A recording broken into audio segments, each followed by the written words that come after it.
Welcome back to Aanya Manhwa Recap. Today, I'll give you a recap. Kano Tauta, a high school student, is where the tale starts. He had a plan with his pals to surprise their instructor, Yukiheim, by attacking her. But Yukiheim's magic barrier kept them at bay, so it was easy to vanquish her. They took this action because they discovered that they could go to the capital and use the orbital elevator if they could deal Yukiheim a single blow. They wanted to train in order to strengthen themselves in the event that their strategy failed. Tauta, however, declined to enroll in the program since he intended to attend his parents' burial. Tauta's family perished in an accident many years ago, and Tauta also suffered memory loss. Acknowledging this, Tauta became Yukiheim's adoptive son, and they cohabitated. As a unit, Tauta then caught sight of his grandfather's shadow. It was Negi. Negi promised to wait at the top of the tower for Tauka. They sought assistance from a tutor by the name of Takibana as they were unable to overcome Yukiheim. Tauta is unable to utilize magic, but he would be happy to teach them the fundamentals of it. Takibana then handed him a bracelet for Tauta, asking him to deliver it to Yukiheim. Tauta was ashamed to present the bracelet at home. Tauta said that Yukiheim received the bracelet as a present for looking after him for 2 years. Tauta's pals ambushed Yukiheim unexpectedly the next day, but Takibana meant to murder Yukiheim, so he paralyzed them all after that. As it happens, Yukiheim has been the target of bounty hunter Takibana for the last 6 months. Because of the previous bracelet, which had the ability to lock her magic power, Yukiheim suffered injuries. Tauta intervened to rescue her when Takibana intended to murder her. Sadly, Tauta was still too frail to resist him, and as a result, both Tauta and Yukiheim suffered severe cuts to their bodies. Unexpectedly, however, they were still alive. Tauta had been transformed into an immortal demon by Yukiheim 2 years before. To unleash his real strength, Yukiheim requested Tauta to sip her blood for this reason. Tauta can take down Takibana with a single blow because to that strength. Tauta woke from his daze, and Yukiheim gave him an explanation of everything. She disclosed that she was a 700-year-old vampire named Evangeline. Disclosed the assault on Tauta's family that occurred 2 years before. His parents then pleaded with Yukiheim to keep Tauta alive. The deceased Tauta was raised from the dead to become an eternal demon. Additionally, Yukiheim clarified that being eternal is not a boon but a bane. Tauta did not care knowing this as long as he could be with Yukiheim. Yukiheim's identity had come to light, so they had to get out of there quickly. Tauta broke up with his peers and made the decision to go to the capital with Yukiheim. They set off on foot towards the capital. Tauta encountered someone in the river when he was resting there instead. His name was Kuramaru Takasaka. Tauta and Kuramaru conversed after the latter's assault was averted. Kuramaru identified himself as a guy and said that he descended from the tower summit. However, he was ordered to search for someone and was not permitted to go back home until locating them, despite the fact that Kuramaru's family had initially just wanted him to leave the home. Then he saw Tauta had no shadow, which shocked him. When Yukiheim got together them at that location, Kuramaru attacked Yukiheim right away, and it soon became apparent that he was an eternal demon hunter. Yukiheim instantly retaliated against Kuramaru's attempt to murder him by hollowing out his body. It turns out that his body is regenerable. Kuramaru is undoubtedly an eternal demon as well. Kuramaru can't go home if he doesn't murder Yukiheim. Aware of that tragic tale, Yukiheim challenged the two to a duel in which the victor would have the last say over the loser. Thus, they engaged in a very intense combat, with Tauta emerging victorious. Tauta formed a deal with Kuramaru after the competition, asking him to remain his closest buddy forever. They then enjoyed their shared bath. Additionally, Tauta asked Kuramaru to have a glance at the bathing Yukiheim. Kuramaru declined, so Tauta hastily made her way there alone. Unexpectedly, Yukiheim was a youngster in her initial form, while the attractive physique from before was just a mask. If Tauta could manage to get her towel, Yukiheim would be happy to show him her body. Tauta was still completely uninterested in it. Kiramaru came to the realization that his family had deserted him and he was still frail. Kiramaru desired to study under Yukihime as a result. Accepting, Yukihime promised to coach him to get stronger. Suddenly, a large number of automobiles approached them as they continued on their route. There was a girl called Karen who was happy to see Yukihime. As it happens, Yukihime is the head of the immortal human group known as UQ Holder. They were then brought to UQ Holder's main office. There was once a group of individuals known just as Number. Macabe, Number 6, and Aanya, Number 10, are two of them. Tauta and Kiramaru are pupils of Yukihime, but in order to get in, they still need to pass an exam. The company, Kiramaru will face Macabe, while Karen will face Tauta. To pass the exam, they simply have to hit them once. On Karen, however, the surprise onslaught proved ineffective. Macabe was still safe from even Kiramaru's harm. They encountered Shinobu, a waitress who was simply a regular person who worked as a server there while they were sleeping. They assisted Shinobu with his task as well, bringing many boxes inside the warehouse before becoming lost in the subterranean area. They encountered Jinbei, a drunken guy who was the second member UQ Holder. When they were there, Tauta was instructed by Jinbei to raise a katana there. If he was successful, Jinbei would claim the weapon. Tauta did his best, but he was unable to raise it. Tauta was startled to hear someone instructing him to crank the katana's knob. That allowed Tauta to raise the katana with ease. The katana turns out to be able to communicate. His special power allows him to alter the katana's weight at will. The user may wield the katana to unleash a powerful assault if he has a strong physical build. They both practiced there in the end. 7 days later, they ran into Macabe and Karen, and they started fighting. Kiramaru was recognized as a UQ holder as he was able to hurt Macabe. The conflict decreased Macabe's life by 1 and the lives of the remaining 254 people. As all of this was going on, the Tauta combat was halted due to reports that Shinobu was under attack by magical creatures. Shinobu was instantly rescued by them, and Tauta then began his onslaught, which continued until the monster vanished completely. Karen was also injured in the incident, therefore she agreed to recognize Tauta as a UQ holder. Yukihime delivered them their first on the next day. Mission: Karen was in charge of keeping an eye on them as they were still inexperienced in dealing with immortal demon hunters. As soon as they had finished getting ready, they went straight to the mission location. Their goal was to keep the bad guys who intended to demolish the slums away from the kids who attended the church. The city was beautiful, but there was a villain at its heart who held absolute power. When they got there, Tauta lost the arm wrestle, thus he was given the responsibility of cooking for the group. Tauta surprised everyone by producing outstanding food that left everyone enamored with it. Tauta then worked on the flash step method by herself.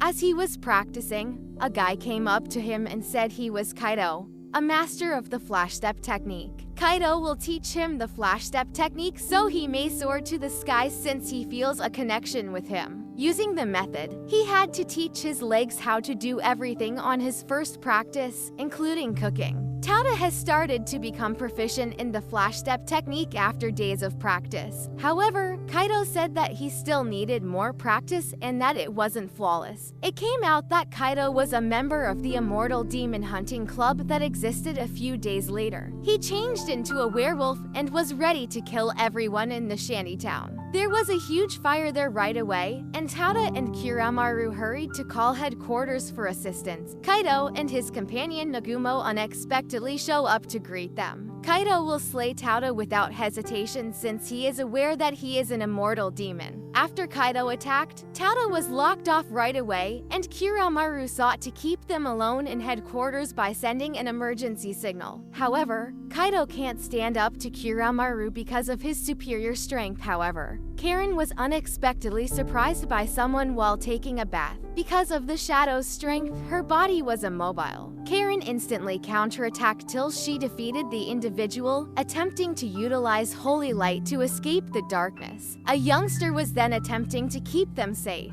Kaido complimented the boy's bravery as well. However, the official landowner wants to restore his property rights, so he hired an immortal demon hunter to murder everyone living in the slums, and now they have been commanded to massacre them all. Tauta unexpectedly came back to life and shielded the youngster just before he was set to be taken to another realm. There was immense force around his body. Tauta didn't know how to go about it, but he felt much more powerful. In addition, Tauta was able to concentrate on battling Kaido because Karen had arrived to battle Nagumo. Their fight was remarkable. Despite the body taking on the shape of a donut, it unleashed his latent ability, Magia Erebia. Nagumo clarified that Tauta's great-grandfather Negi and Yukihime are the only people who can utilize Magia Erebia. Kaido almost lost his life to Tauta's constant attacks. Luckily, Tauta had control over that power. They agreed to arm wrestle to stop the quarrel since they were tired. Yukihime arrived next, and she extinguished flames around the city by using her ice ability. As soon as Nagumo and Kaido bid them farewell, they fled the area. Afterward, Tauta questioned Yukihime about his use of Magia Erebia. Yukihime clarified that Tauta had inherited her strength since he had drank her blood. A few days later, Kiramaru had an abrupt weird feeling at headquarters when he noticed Tauta. Karen affirmed that Kiramaru was experiencing love,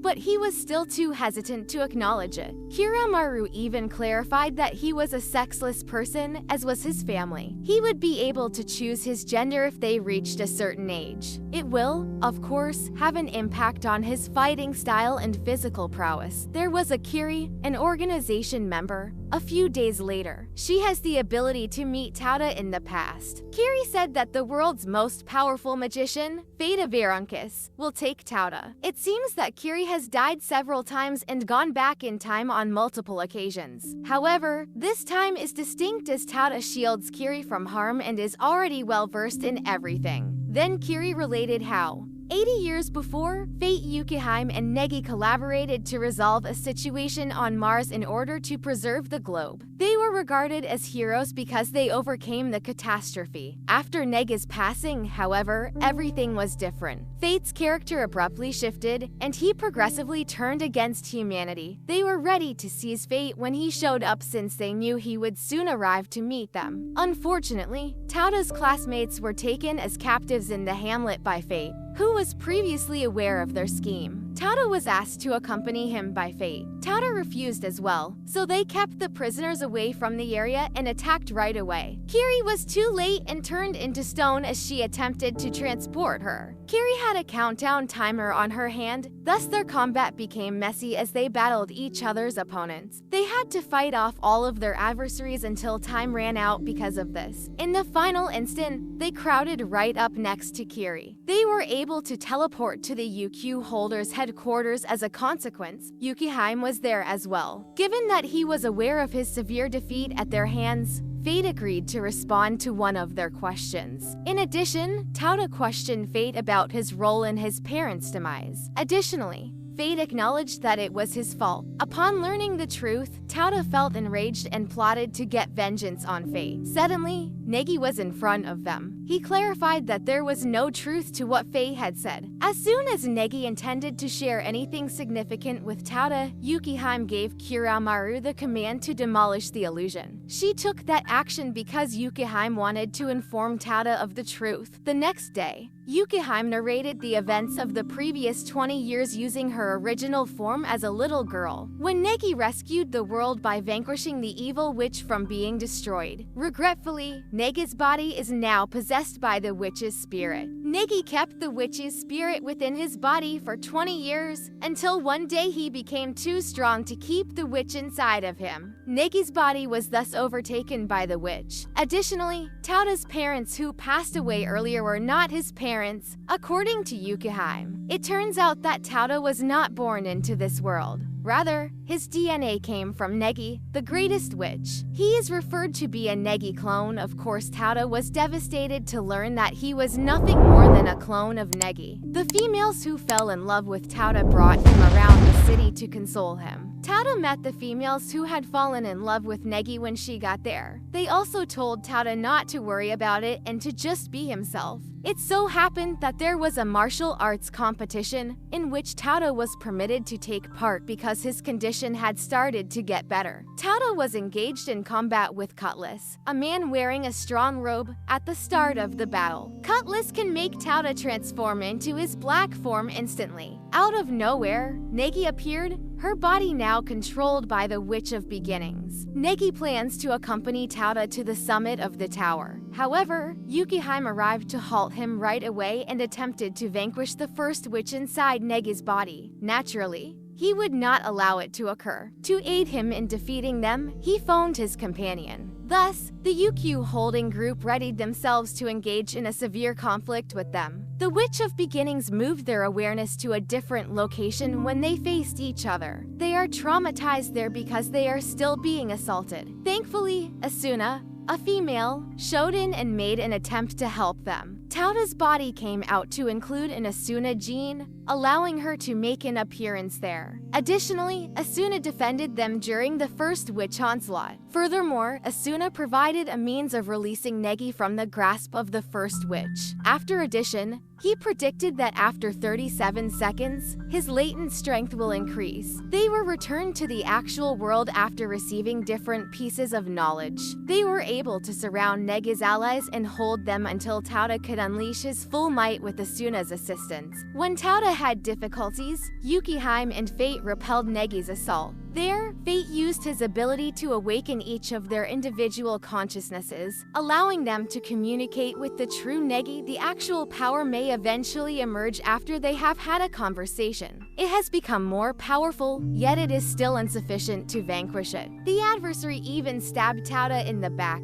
They had succeeded in buying time, so all of their hardships were not in vain. They succeeded in igniting a spell that would transport Negi to another dimension, where he would meet up with former classmates and females. To help Negi recover, each of them attacked him. When Negi eventually regained consciousness after all of these blows, the first witch's strength diminished. It was not finished, however, so he walked away to gather his strength. At the top of the tower, he would wait for Tauta, too. They all went back to the headquarters and lived in peace when everything was over. Tauta, meantime, abruptly confessed his emotions for Yukiheim. Yukiheim couldn't accept it and wanted their relationship to stay the same, even though she loved him too. Please remember to like and subscribe, no matter how this tale ends. I appreciate you watching, and I'll see you later.